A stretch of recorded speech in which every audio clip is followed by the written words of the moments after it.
Je suivrai mon Seigneur et mon Maître. Bon, aujourd'hui, j'ai prévu parler un peu des prééminences, la prééminence. Mais ce matin, j'ai abordé un sujet à Compiègne et je voudrais revenir un peu dessus avec nous ici à Aubervilliers. Sur la raison pour laquelle certaines personnes traversent le désert. Pourquoi est-ce que certaines personnes traversent le désert? Deutéronome 30, 19.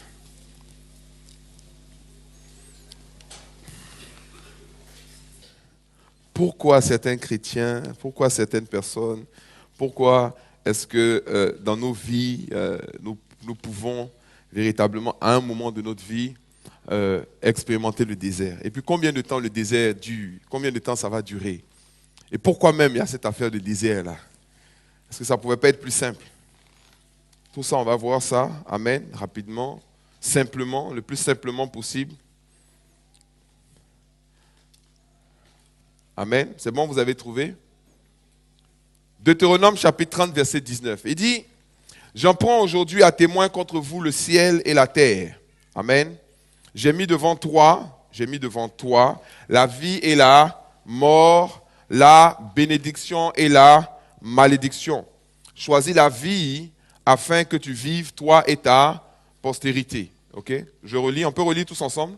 « J'en prends aujourd'hui à témoin. » Ah, il y a des frères qui n'ont pas encore trouvé. On peut lire ensemble. « J'en prends aujourd'hui à témoin contre vous le ciel et la terre. J'ai mis devant toi la vie et la mort, la bénédiction et la malédiction. Choisis la vie afin que tu vives, toi et ta postérité. » Amen. Donc ici, le Seigneur nous dit qu'il prend à témoin contre nous le ciel et la terre. C'est une expression qui veut simplement dire que tant que le ciel et la terre existeront, nous aurons la possibilité, selon ce que Dieu a dit, de choisir entre la vie et la mort et de choisir entre la bénédiction et la malédiction. Amen. Il a mis, c'est entre le ciel et la terre. Je prends aujourd'hui à témoin contre vous le ciel et la terre. Le ciel et la terre, ça veut dire que quelle que soit la saison, quelles que soient les circonstances, quels que soient les temps dans lesquels nous sommes, ces deux éléments-là sont des témoins de la chose que Dieu a proclamée, c'est-à-dire que nous choisissons nous-mêmes entre la bénédiction et entre la malédiction. Ce n'est pas quelqu'un qui choisit à ta place. C'est toi-même qui choisis. Et tu choisis soit la vie, soit la mort, soit la bénédiction, soit la malédiction, dans chaque décision que tu prends et dans la plupart des actions que tu poses et des actes que tu poses et des choix que tu fais. Amen. Maintenant, nous allons aller dans le passage que je vous ai demandé de lire plus tôt, qui est dans Exode chapitre 3, verset 7. Exode chapitre 3, verset 7.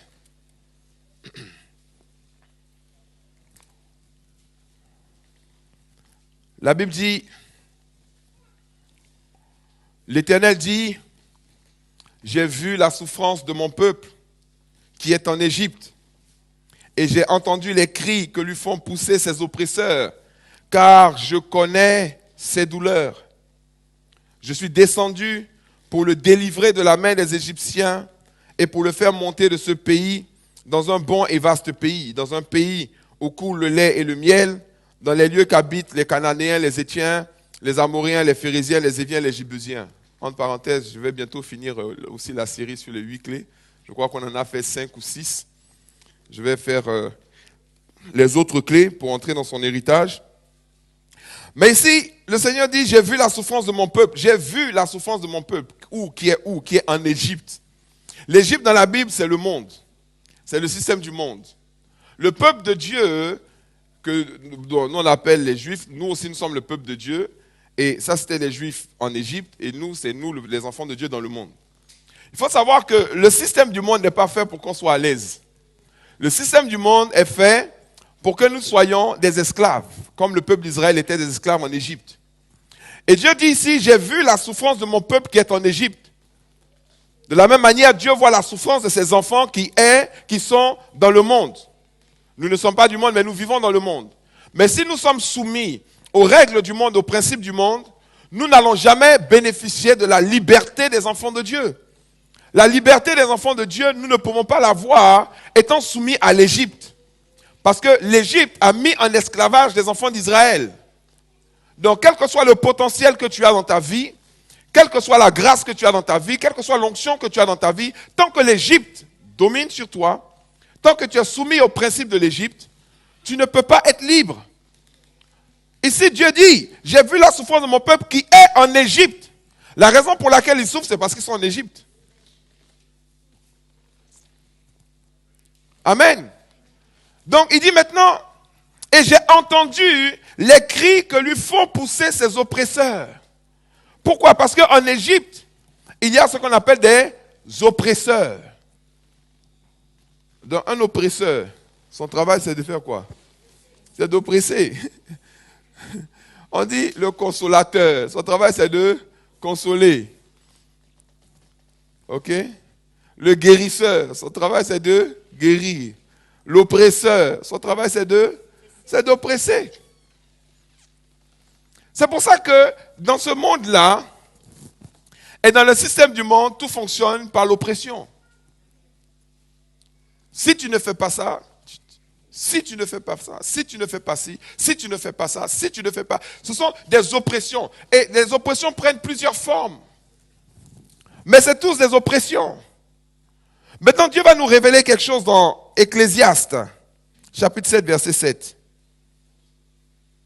L'Ecclésiaste. Vous connaissez Ecclésiaste? Juste après Proverbe. Chapitre 7, verset 7. Ecclésiaste, chapitre 7, verset 7. Marquez la page en même temps. Vous pliez la page et puis vous faites un trait en même temps sur ce verset-là.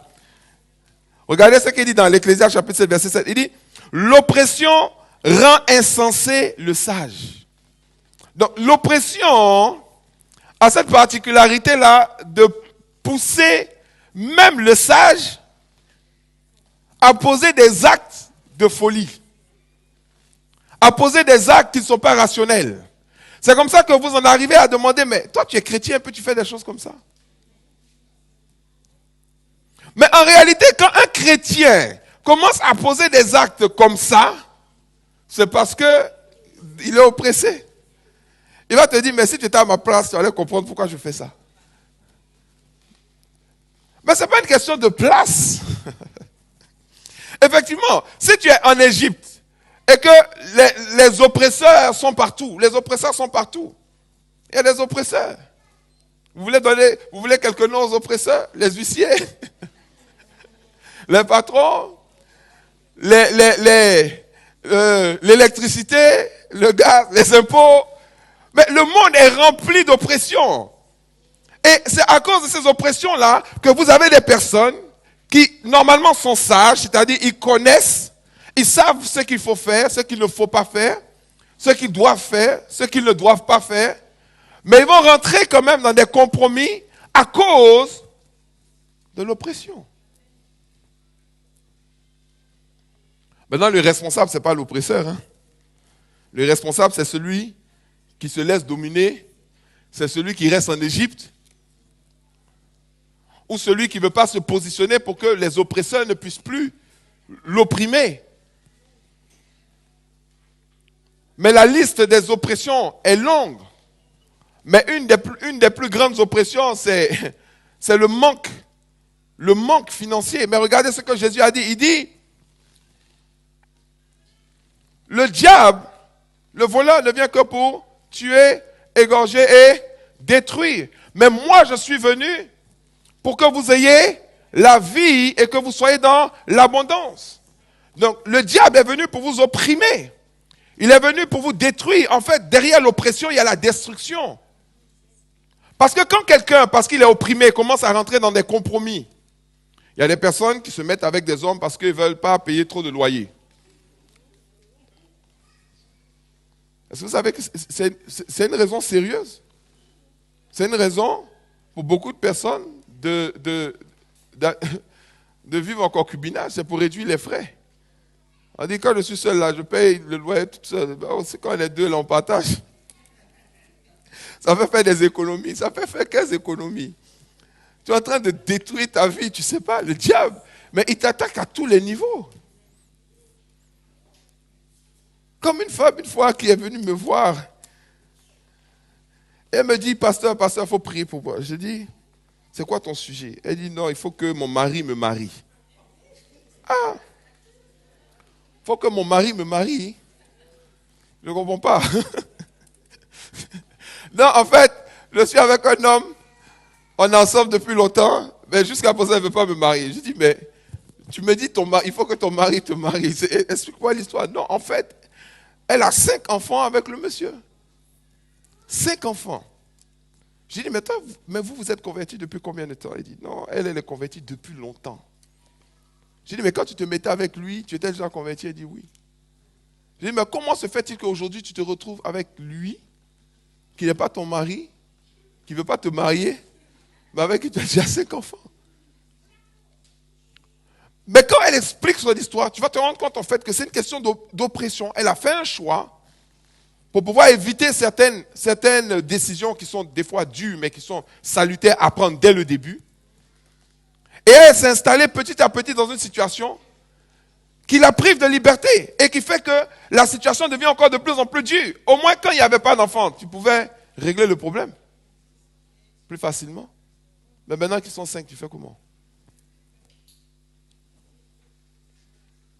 Ça, c'est valable dans un cas. Il y en a d'autres.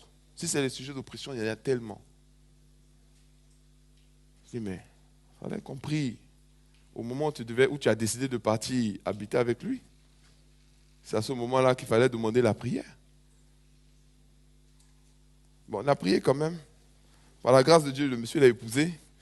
Mais ça, c'est les grâces de Dieu, quoi. Mais, je dis, moi, ce Dieu-là, franchement, bon, on le comprend, on sait comment il agit, mais en même temps, franchement, moi, il me surprend dans sa manière de toucher les gens et même quand le cas est désespéré, Dieu agit toujours. Est-ce qu'on peut acclamer ce Dieu-là? Parce qu'il est vraiment merveilleux, quoi. Il est merveilleux. Mais, il y a des choses qu'on doit comprendre. L'oppression rend le sage insensé. Ça dit, même quand quelqu'un est rempli de sagesse, rempli d'onction, il y a des problèmes. Quand ça commence à se manifester, la personne peut commencer à poser des actes qui sont complètement irrationnels. Et c'est ce que Dieu dit dans Exode chapitre 3, verset 7. Il dit, j'ai entendu les cris que lui font pousser ses oppresseurs. Les gens d'Israël disent, et le peuple d'Israël disent, eux ils disaient, nous on prie. Mais Dieu dit, il criait. Eux, ils disent, moi je prie le Seigneur, j'ai prié le Seigneur, pourtant j'ai prié le Seigneur. Mais Dieu dit, les prières que vous pensez que vous êtes en train de faire des prières, ce n'est pas des prières, c'est des cris que vous font pousser vos oppresseurs. Seigneur, tu vois? J'étais en situation. Seigneur, tu vois? Seigneur, ça c'est pas une prière, ça c'est des cris que te font pousser les oppresseurs. Quand tu pries pour certaines situations, quand tu pries pour certains problèmes, quand tu pries pour les découvertes, quand tu pries pour ci, pour ça, ce n'est pas des prières, c'est des cris. Au secours! Mais pourquoi tu cries? Parce qu'il y a des oppresseurs. Parce que tu es opprimé. Parce que quand toi-même tu sors les documents, tu regardes, tu te dis, mais comment je vais m'en sortir? Parce que les oppresseurs ont été relâchés. Après, il dit quelque chose de formidable. Il dit, car je connais ses douleurs. Il ne dit pas, je vois tes douleurs. Parce que quelqu'un qui voit les douleurs, il est à l'extérieur, et puis regarde, et il te voit souffrir. Il dit, hey, je vois que tu souffres. Mais il ne dit pas, je vois tes douleurs. Il dit, je connais tes douleurs. Je connais les douleurs de mon peuple. Ça veut dire que je les ressens. Donc quand tu es en train de dire, Seigneur, tu vois, tu es en train même de l'éloigner. Lui te dit, mais laisse la fait de voir, je vois depuis. Je connais. Il n'y a pas une situation que tu es en train de vivre que Dieu ne connaît pas. Dieu connaît tes douleurs. Ne pense pas qu'il est étranger à ça et il te regarde souffrir et puis maintenant tu dois faire pitié pour qu'il vienne intervenir. Lui-même, il sent tes douleurs. C'est ce qu'il est en train de dire. Je connais tes douleurs, je sens tes douleurs, je participe à ces douleurs-là. Nous sommes le corps de Christ. Christ est la tête, c'est vrai, mais nous sommes le corps. Quand l'orteil a mal, est-ce que la tête peut dire je ne sens pas? La tête sent. Des fois tu te dis, mais un petit orteil comme ça, comment il peut faire mal à tout mon corps? Tout le corps sent. Donc quand tu souffres, quand un enfant de Dieu souffre, Christ ne voit pas simplement cette douleur. Quand quelqu'un dit Seigneur, tu vois, il n'est pas en train de prier, il est en train de crier. C'est manière de dire aïe, aïe, aïe, aïe, aïe.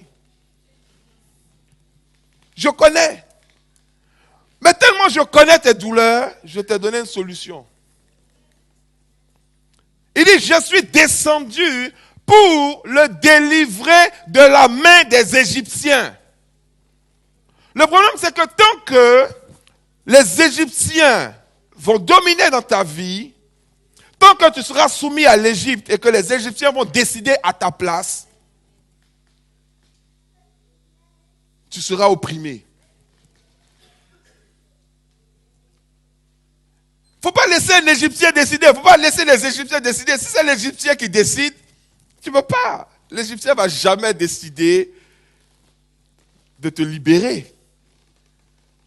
En fait, il va résister même jusqu'à 10 fois. Mais même si un Moïse apparaît devant lui et lui dit « Let my people go », il ne va pas « let the people go ». Et quand bien même il sera forcé à laisser le peuple partir, 2 heures après, 3 heures après, il va dire « Non. Comment j'ai fait pour lui faire un cadeau comme ça? Ça, c'est pas possible. Je vais aller le chercher. » Donc Dieu, pas qu'il voit nos difficultés, il connaît nos difficultés. Et par rapport à ça, il connaît la solution.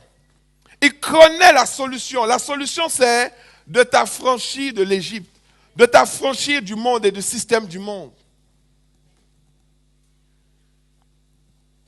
Tout ce qui est né de Dieu, c'est ce que dit la Bible, tout ce qui est né de Dieu triomphe du monde. Et ce qui triomphe du monde, c'est notre foi. Tu ne peux pas t'affranchir du système du monde sans avoir la victoire sur le monde. Et la victoire sur le monde et le système du monde, c'est ici que ça commence. Tu dois te libérer ici. Tu dois te libérer dans tes pensées. Tant que tu n'es pas libéré du monde et de son système, le monde va t'opprimer. Et parce que le monde t'opprime, tu vas dire, moi je connais la parole. Mais c'est une chose de connaître la parole, c'est une autre chose de mettre la parole en pratique. Il y a des gens qui sont capables de vous débiter 20 versets tout de suite sur un sujet donné, mais vous allez voir leur vie, la qualité de leur vie dans ce domaine précis-là, c'est calamiteux. Et il y a plusieurs domaines dans la vie d'un homme. Le domaine marital, le domaine financier, le domaine professionnel, le domaine social. Tous ces domaines-là, il y a des règles, il y a des principes, il y a des lois, il y a des manières de faire. Et tu demandes à Dieu la sagesse pour ça. Dieu te donne la sagesse. Seigneur, comment est-ce que je dois agir pour que mon couple aille de l'avant et que les choses se passent vraiment de manière... Dieu va te montrer, il y a des règles pour le mariage, il y a des règles pour réussir dans les affaires, il y a des règles pour réussir dans le ministère, il y a des règles pour réussir dans tous les domaines. Mais quand il y a l'oppression va faire que tu vas commencer à prendre des décisions qui sont irrationnelles. Sa version dit, l'oppression rend le juste fou. Le sage, mais c'est paradoxal, quelqu'un qui est supposé être sage, il agit comme un fou. Mais une chose est sûre, c'est que personne ne veut suivre un fou. Si un fou vient et puis tu dis, tu vas fuir. Ou bien tu dis, suis-moi, viens. Tu ne vas pas le suivre. Et nous sommes supposés être des sages, mais comme nous agissons comme des fous aux yeux même de certains gens et de certaines personnes du monde, après tu leur dis, viens, suis-moi à l'église, viens. Quoi? Où tu vas? Il cherche à fuir. Parce que personne de rationnel ne peut suivre un fou. Mais à la base, il n'est pas fou. Mais on le voit comme un fou. Pourquoi? Parce qu'il est opprimé. Et comme il est opprimé, il fait des choix qui sont à l'encontre de ce que, normalement, la parole de Dieu lui demande de faire et de ce que Dieu lui dit de faire. Au lieu d'être la lumière du monde et le sel de la terre, il est le fou. Il est un fou. Mais Dieu il a dit, mes voix ne sont pas vos voix. Mes pensées ne sont pas vos pensées. Autant les cieux sont élevés au-dessus de la terre, autant mes pensées sont élevées au-dessus de vos pensées. Mais après, il dit la sagesse du sage est folie devant Dieu. Et même souvent, il parle de l'évangile. Et il dit que l'évangile que nous prêchons est folie pour ceux qui périssent, mais pour nous qui sommes sauvés, elle est la puissance de Dieu. Quand vous allez appliquer véritablement, quand on applique véritablement les principes et les lois et les commandements de Dieu, au début, nous paraissons pour des gens comme des fous. Mais cette folie-là est une folie divine. Ce n'est pas la folie de quelqu'un qui est opprimé. C'est la folie de quelqu'un qui marche selon les principes supérieurs. Et lorsqu'il marche selon les principes supérieurs, les gens du monde vont finir par reconnaître que on pensait qu'il était fou, mais en réalité, il a une sagesse qui est supérieure.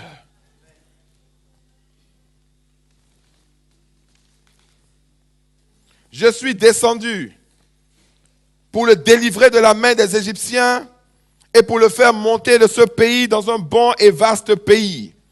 Dans un pays où coule le lait et le miel. Dans un pays où coule le lait et le miel.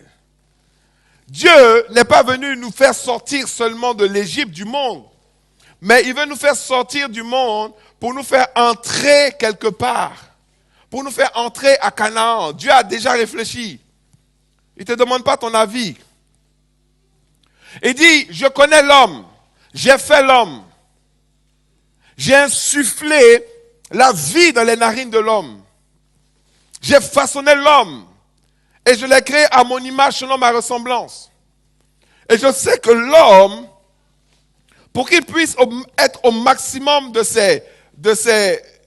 son rendement, de ses facultés, de ses talents, de ses dons, il doit être dans certaines conditions. Et ces conditions-là, c'est Canaan. Donc Dieu ne nous fait pas seulement sortir de l'Égypte. Il ne nous fait pas sortir du monde. Il nous fait entrer à Canaan. Et c'est le fait d'entrer à Canaan qui nous fait sortir de l'Égypte. C'est parce que tu entres dans le salon que tu sors de la chambre. Entrer et sortir, ça se fait en même temps. Tu ne peux pas être à un endroit de la maison et dire où tu es. Non, en fait, je suis entre la chambre et le salon. Non. Tu es en train d'entrer quelque part. Tu entres quelque part. Le problème que nous avons en tant que chrétiens pour beaucoup, c'est qu'on veut sortir de certaines choses, mais on ne veut pas entrer dans d'autres. On veut sortir, mais on ne veut pas entrer.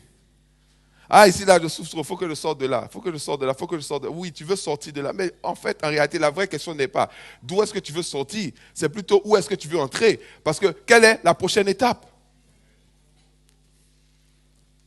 Pose la question à ton voisin, quelle est la prochaine étape? Qu'est-ce que tu veux faire? Qu'est-ce que tu veux réaliser? Non, moi je veux que ça s'arrête, je veux que ça s'arrête, je veux que ça s'arrête. Ça c'est les gens qui crient.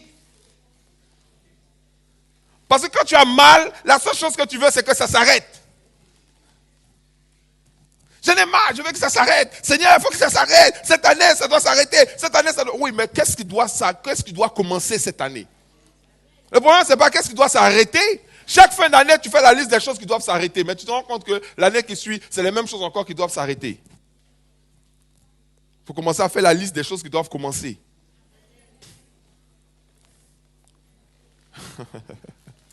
Alléluia. Commence à faire la liste des choses dans lesquelles tu dois entrer. Merci. Dans quoi tu dois entrer? Dans quelle dimension tu dois entrer? Dans quel genre de marche tu dois entrer? Dans quelle activité tu dois entrer? Quel objectif tu dois, comment on appelle ça, te projeter ou poursuivre? Quelles sont les choses? Regarde en avant. Mais nous, on veut être des spécialistes, des gens qui fuient, qui sortent. Faut que ça s'arrête. Faut que je sorte de là. Faut que je sorte de là. Mais si tu sors de là, que tu ne sais pas où tu dois rentrer, mais où tu vas rentrer peut être pire. Ça peut être pire de là d'où tu veux sortir. Comme un monsieur une fois qui m'a dit, il dit vraiment. J'ai dit, mon frère, qu'est-ce qu'il y a? Il dit vraiment. J'ai dit, non, mais faut parler. Il n'en revient pas. Il dit, pasteur, là où tu me vois, ça fait, vraiment, je souffre. J'ai dit, mais comment? Il dit, non, j'avais une femme là. Elle m'a fait un coup. Et j'ai divorcé, je l'ai laissé, et je suis parti, j'ai pris une autre femme. Il dit, mais la deuxième femme que j'ai prise là. Ce que l'autre m'a fait là, il dit, pasteur, c'est petit. Il dit, là je suis là. Je ne comprends plus rien quand ça dit. La femme là, elle veut me rendre fou. Je dis, ah bon, ok. Donc, tu sais ce que il n'a pas défini clairement ce qu'il veut. Il ne sait pas ce qu'il veut. Il n'a pas le type de femme qu'il veut. Il ne sait pas quel genre de mariage il veut avoir. Lui, il savait que l'autre le fatiguait. Donc lui, il voulait simplement arrêter. Mais il n'a pas pensé à là où il devait entrer. Mais où tu veux entrer? Dieu ne te fait pas simplement sortir de l'Égypte. Il te fait entrer à Canaan. Le problème maintenant, et ça c'est ce problème-là que beaucoup de chrétiens encore ne veulent pas comprendre. Et on a beau expliquer, le Seigneur m'a dit, il faut revenir sur les fondamentaux. Non, reviens sur les fondamentaux, reviens sur la base. Parce que tu penses que les gens ont acquis la base, mais les gens n'ont pas la base. Reviens sur la base, reviens sur les trucs élémentaires là, pour que ce soit compris. Parce qu'il y a trop de messages doctrinaux, doctoraux, machin. Les gens ont besoin de comprendre. Je suis descendu pour le délivrer de la main des Égyptiens et pour le faire monter de ce pays dans un bon et vaste pays. Dans un pays où coule le lait et le miel, dans les lieux qu'habite hélas. Dans les lieux, hélas, qu'habitent les Cananéens, les Héthiens, les Amoréens, les Phérésiens, les Éviens et les Jébusiens. Oh my God. Voilà le problème pour nous. C'est-à-dire, mais si Dieu m'a donné, pourquoi est-ce qu'il y a tant de hains là-bas? Moi, je veux une villa qu'on me donne cadeau. Je veux aller dans un endroit où je vais faire des affaires, où je vais avoir un restaurant, mais il faut qu'il n'y ait aucun autre restaurant là-bas. Mais s'il n'y a pas d'autres restaurants là-bas, c'est que le coin n'est pas bon pour les restaurants.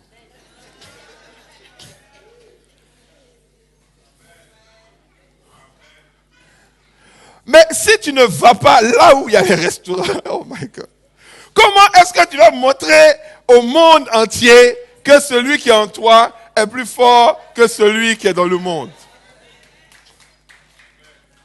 Et à force de vouloir fuir tous les Jébusiens, les trucs, on a maintenant des chrétiens qui deviennent maintenant des paranoïaques. Tout le monde est contre eux, les gens sont contre eux, les gens ne veulent pas qu'ils réussissent. Quand ils veulent faire une affaire, ça tombe parce que les sorciers sont là en train de lancer des flèches. Et quand chacun te raconte son scénario, c'est vraiment comme si le monde entier était ligué contre lui, machin. Mais c'est parce que tu ne veux pas prendre ta position. Je vous ai donné l'autorité sur toute la puissance de l'ennemi, sur les serpents et les scorpions et sur toute la puissance de l'ennemi, et rien ne pourra vous nuire. Rien. Les gens ne t'ont même pas attaqué, tu commences à avoir peur déjà. En réalité, ce n'est pas eux qui t'attaquent, c'est toi-même qui t'attaques. Où est-ce qu'ils t'envoient? À Canaan. Qui habite là-bas? Cananéens, Héthiens, Amoréens, Phérésiens, Éviens et Jébusiens. Donc, les enfants maintenant d'Israël disent que eux, ils ne veulent pas entrer à Canaan. Parce qu'à Canaan, il y a des Cananéens. Mais ça, c'est normal. Donc Dieu leur dit, bon, ok, moi je vous ai fait sortir de l'Égypte pour rentrer à Canaan. Vous ne voulez pas rentrer à Canaan. Donc on fait comment? Comment on fait? Mais restez dans le désert. Restez dans le désert jusqu'à ce que vous soyez tellement fatigués du désert que les Cananéens, là, vous allez avoir envie de les manger. Est-ce que vous comprenez? Vous allez tellement, le soleil va tellement vous chicoter dans le désert. Le sable va tellement vous brûler. Parce que le désert, c'est un endroit, c'est pas un endroit permanent. Dieu ne nous a pas créés pour vivre dans le désert. Il n'a pas créé le désert pour nous. Dieu n'a pas dit non, je vais faire un endroit tellement terrible. Mais c'est nous-mêmes qui voulons rester dans le désert. Pourquoi? Parce qu'on est sorti de l'Égypte, mais on ne veut pas rentrer à Canaan. On est sorti de la malédiction, mais on ne veut pas rentrer dans la bénédiction. Donc, tu es maintenant dans un endroit, on appelle ça zone tampon. Hein? Il y a des gens qui connaissent ça. Tu as quitté un pays, mais tu ne peux pas rentrer dans le pays où tu es arrivé. Là où on te met là, tu ne peux pas ouvrir de compte bancaire là-bas. Tu ne peux pas ouvrir de compte d'épargne. Tu ne peux pas créer d'entreprise. Le désert, c'est un endroit terrible. Tu dis, mais moi, je plante, ça ne pousse pas. Oui, mais dans le désert, les choses que tu plantes ne sont pas supposées pousser. Même si tu plantes 17 kilos de maïs là-bas, ça ne va pas pousser. Dans le désert, il y a des mirages. Mirages. Vous connaissez les mirages, non? Les illusions. Il paraît que tellement quand tu dures dans le désert, il y a une sorte de folie qui t'attrape. Qui fait que tu vois les choses que tu veux, tu penses que c'est à ta portée. Donc, il y a des gens qui sont là comme ça dans le désert, et puis un coup, il commence à frotter ses yeux, il dit, mais que vois-je là? Une piscine? Donc, il y a des gens qui vont maintenant te dire, oh, pasteur, ça vient, je vois la bénédiction. La bénédiction est là. Dans quelques jours seulement, tout ça, ça va finir. Et le gars, il commence à courir. Tu dis, non, mon frère, c'est un mirage. C'est pas une vraie piscine. Tu es dans le désert. Il dit, non, il y a une piscine là-bas. Et il court. Il plonge. Il rentre dans le sable encore. Mais c'est pas possible. Donc, il y a toujours des gens, en fait, qui sont à la poursuite d'une chose. Et ils ont toujours l'impression que la chose est à côté, mais ils n'attrapent jamais. Pourquoi? Parce que c'est pas dans le désert que tu vas attraper les choses. Il y a un endroit où coule le lait et le miel. Et cet endroit-là, c'est Canaan. C'est le lieu de la bénédiction. Et Dieu a dit, choisis la bénédiction afin que tu vives, toi et ta postérité. C'est un conseil qu'il donne. On dit, mais pourquoi Dieu ne peut pas nous obliger à être bénis? Il ne peut pas. Il s'est donné lui-même une obligation, c'est celle de nous donner toujours la possibilité de choisir. Choisis. Dieu est le garant de notre choix. Qu'est-ce que tu veux? Je dis, non, moi je n'ai pas choisi la malédiction. Faut pas, c'est pas vrai. Même Jabez qui est né, sa mère l'a appelé enfant de douleur maudit. Quand il a dit, Seigneur, aujourd'hui, je choisis la bénédiction, il est sorti de la malédiction. Et Jésus n'était pas encore venu sur la terre. Et le sang de l'agneau n'avait pas encore coulé. Et le Saint-Esprit n'était pas encore descendu. Et Jabez ne parlait pas en langue. Il n'était pas baptisé dans le Saint-Esprit avec l'évidence du parler en langue. Jabez n'avait pas l'onction. Mais il a dit, Seigneur, bénis-moi vraiment. La bénédiction est descendue. Donc, il ne faut pas dire que toi, Dieu est contre toi. Et que c'est Dieu qui t'oblige. C'est une question de choix. C'est une question de choix. Maintenant, vous allez me dire, mais quel choix? C'est bien simple. La bénédiction est la conséquence de l'obéissance. Si tu obéis, voilà les signes qui t'accompagneront. Si tu désobéis, voilà les malédictions. Donc quand c'est la désobéissance ou l'obéissance, tu obéis, tu es béni, tu désobéis, tu es maudit. Maintenant, il y en a qui vont dire, non, mais Seigneur, tu sais, moi je t'aime, hein. Je t'aime tellement. Seigneur, avec les émotions. Il y a des gens qui auraient dû devenir des acteurs de cinéma. Oh Seigneur, oh, dans l'adoration, là, vraiment, tu vois la personne, tu as l'impression que Jésus est même en face d'elle. Hein?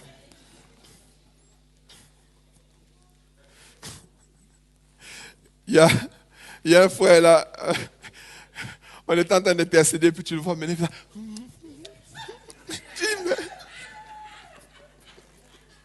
Je dis, mais parce il commence à nous distraire. Donc, j'ai dit, mon frère, qu'est-ce qui se passe? Il dit, non, je fais des bisous au Saint-Esprit.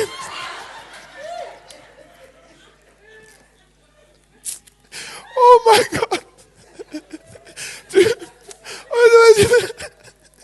fais quoi? Je fais des bisous au Saint-Esprit. Je lui ai dit, mon frère, vous savez ce que Jésus a dit? Vous dites que vous m'aimez là. Il dit, si tu m'aimes, qu'est-ce qu'il a dit? Si tu m'aimes, obéis à mes commandements. Amen. Si tu m'aimes, obéis à mes commandements. Dieu n'est pas dupe. Ça n'a rien à voir avec tout ce cinéma-là. Si tu m'aimes, obéis à mes commandements. La seule manière pour un enfant de Dieu, pour un homme, de prouver à Dieu ou de dire à Dieu qu'il l'aime, c'est d'obéir à ses commandements. C'est tout. C'est le plus simple. Ça ne sert à rien d'aller faire les bisous au Saint-Esprit.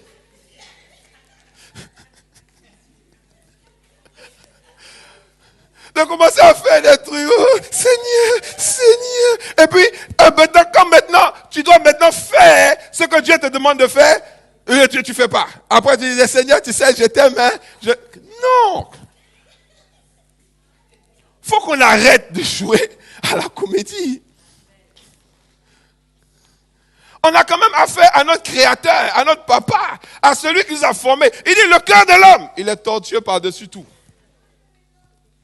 Il pense qu'il est malin, il pense qu'il est intelligent, il pense qu'il peut tromper Dieu. Il dit, mais qui trompe Dieu? Il dit, mais vous ne pouvez pas tromper Dieu. Ce n'est pas possible. C'est une folie de vouloir tromper Dieu. Vous pouvez tromper le pasteur. Vous pouvez tromper les responsables. Vous pouvez même tromper votre patron.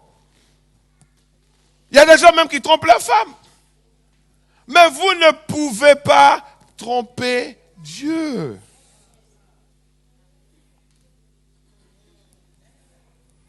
Ne vous y trompez pas. On ne se moque pas de Dieu. Ce qu'un homme aura semé, il le moissonnera.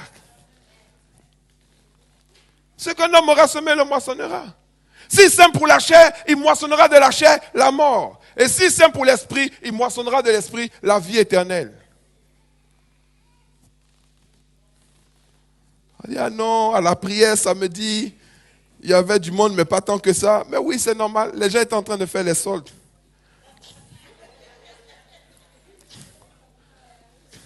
Il fallait aller à Galerie Lafayette, il fallait les voir là-bas. En train de lutter les sacs, il fallait aller. C'est moins 30%, c'est moins 30%, c'est moins 40%. Et les gens sont là. Là, on distribue maintenant les cartes de crédit. Là. Tu viens, je veux faire les soldes, je veux faire les soldes, je veux faire les soldes. Il y a moins 20 ici, moins 20%. On dit oui, mais tu sais, tu n'as pas l'argent, c'est pas grave, on va te donner une carte quand même. Et puis, tu vas payer dans 6 mois. Sauf qu'il y a intérêt 20% dessus.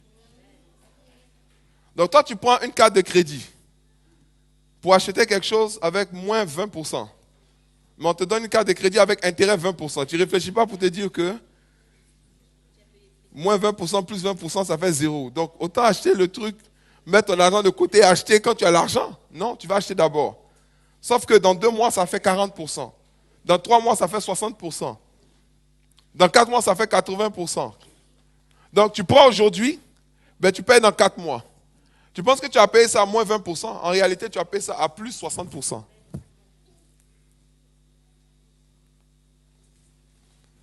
Je ne comprends pas. Chaque année, je crois que les problèmes financiers vont finir, mais ça continue quand même. Nous devons faire des choix. Amen. Choisis la bénédiction. Choisis la bénédiction. Choisis la bénédiction. Poursuis la bénédiction. Saisis la bénédiction. Tu dois être quelqu'un qui veut, qui désire et qui affectionne et qui respecte la bénédiction. comme Ésaü. J'allais parler de la prééminence, là je ne pourrais pas aujourd'hui, mais comme Jacob. Jacob avait une disposition d'esprit qui était différente.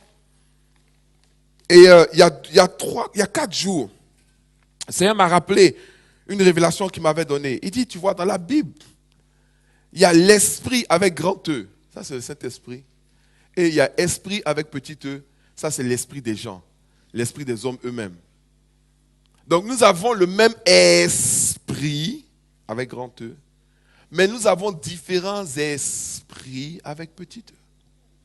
Donc, on peut avoir le même esprit et manifester des esprits différents. Parce que nous-mêmes, nous sommes conditionnés d'une certaine manière. C'est pour ça que Dieu a dit que Caleb et Josué n'ont pas eu le même esprit que les autres. Et Jacob n'a pas eu le même esprit qu'Ésaü. Parce que Jacob, il avait une disposition particulière. Il avait un esprit spécial. Un esprit qui a fait qu'il a respecté la bénédiction. Il a toujours voulu la bénédiction. Quand son frère était prêt à lâcher la bénédiction pour un plat de lentilles, lui, il a dit non, hein, moi je veux ça. Je suis pas prêt même à aller voler. Mais je veux la bénédiction. Et la Bible dit qu'une fois, il allait dormir il dormait dans le désert. Et il a rencontré Dieu. Il dit, mais tu ne pars pas d'ici tant que tu ne me bénis pas. Il était quelqu'un, vous voyez, Dieu a respecté ça dans la vie de Jacob. Et il lui a accordé la prééminence, quand bien même il était le plus jeune. Parce que Dieu veut des personnes qu'il va pouvoir utiliser pour pouvoir montrer aux gens du monde qu'il est Dieu, qu'il est puissant, qu'il est extraordinaire, qu'il est capable. Il veut manifester sa grâce.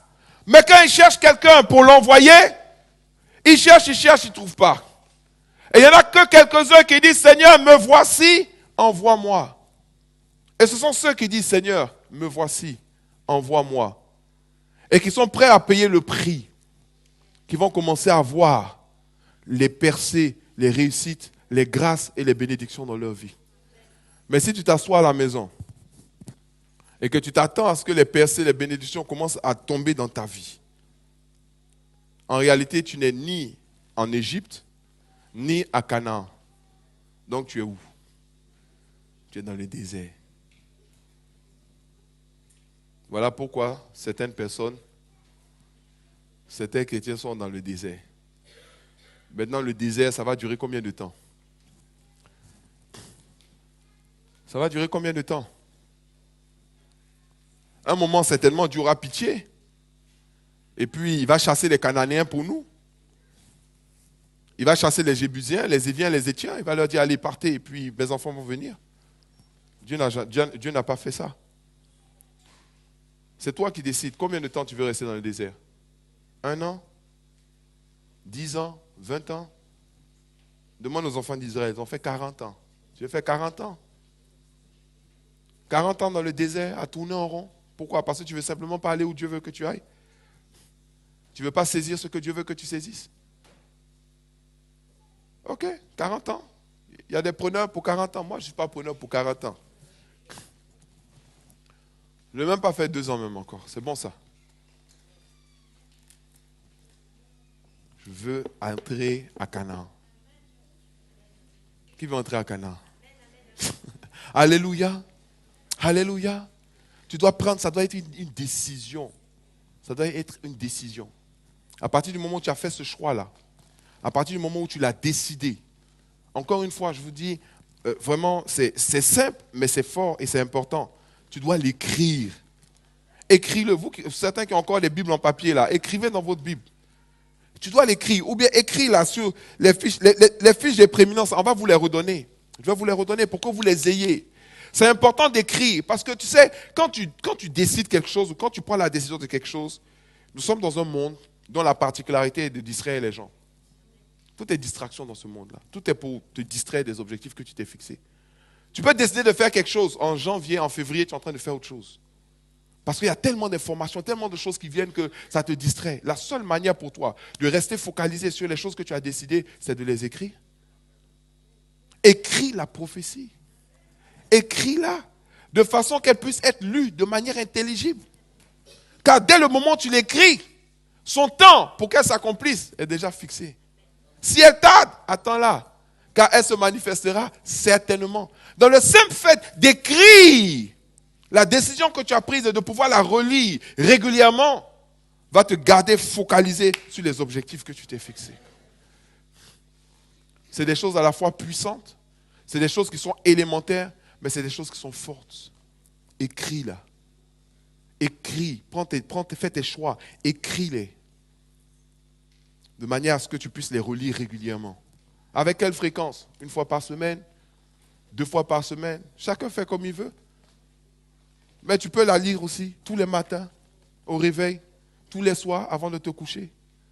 Fais ça, tu vas voir comment ta vie va commencer, tu vas commencer à rouler sur l'autoroute, sans radar. Tu vas avancer seulement. Mais quand tu n'as pas fixé l'objectif, tu ne sais pas où tu vas, tu es comme quelqu'un qui te promène sur la terre. Quand il y a un peu d'activité là-bas, oui, qu'est-ce qui se passe ici? Tu es comme on dit les badauds. Moi, je n'aime pas cette expression-là. Quand les journalistes vont faire un reportage quelque part, on dit les badauds étaient nombreux, et puis tu les vois, ils sont arrêtés là. Les badauds. Comment on peut appeler un homme un badaud? Donc, eux, ils sont là, ils n'ont pas de nom, quoi. C'est des badauds. Donc, le badaud, c'est quoi? C'est quelqu'un qui est là, lui, il cherche là où il y a des activités. Mais nous, on n'est pas là pour chercher là où il y a des activités. On est là pour entrer dans nos destinées. On va se lever, on va prier le Seigneur.